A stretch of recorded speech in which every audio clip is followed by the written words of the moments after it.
Hello mga idol, maulan na araw sa ating lahat. Happy Thursday! Eto, kasi Thursday ngayon ay driving tips muna tayo mga idol. Oo, ganyan. Kung nakikita natin ay medyo maulan. Pero kung tawagin sa Bisaya ay ito ang ulan na inday-inday. Hinay ba? Hinay. Maguwang sa taligsik pero basa ang kalsada. Driving tips mga ladies. Iba ang ating pagpapatakbo kung ganitong panahon na medyo maulan. Kasi una ay ang ating vision. Limited vision. Bakit?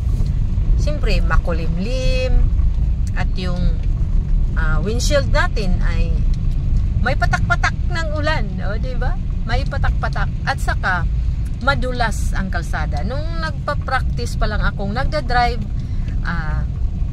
sinasabi ng tutor ko na kung ganito na maulan ay dahan-dahan ka kasi madulas ang kalsada. Kaya tinanong ko, anong koneksyon kung madulas ang kalsada? Bakit kailangan magdahan-dahan? Bakit iba ang pagpapatakbo kung maulan at hindi? Sabi naman niya ay iba daw ang galaw ng ating mga gulong, ganyan. So dahan-dahan kasi iba ang galaw sa pag-brake natin. Siyempre tayo mga babae, mga idol, yung mga lalaki hindi na kailangan na ganyanin natin, tuturuan pa. Pero alam naman natin na mas maraming kababaihan na nanonood ng aking video para sa inyo ito. Pero para na din sa mga kalalakihan, mayroon naman din dyan na bago pa. Oo.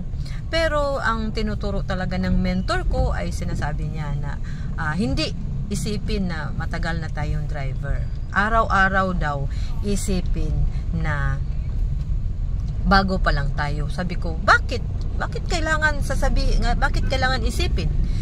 Kasi lalong-lalo na pag may tumatawid. Tumatawid. Dapat mag-slow tayo, minor. Kasi naranasan man din natin na isa tayong commuter mahirap tumawid, kaya katulad ko matakutin akong magtawid sa kalsada pero hindi ako matakot mag-drive. Kaya dapat priority natin sila. Minsan tumatawid kasi sila sa hindi pedestrian lane. Kasi sa kalsada naman, lalong-lalo na sa mga hindi malapit sa school, wala namang mga pedestrian lane. So kahit saan ay tatawid talaga ang ating mga kababayan, ating mga kapwa. Kaya mag-minor-minor tayo. Kasi minsan yung iba diretso tawid, naka-cellphone pa.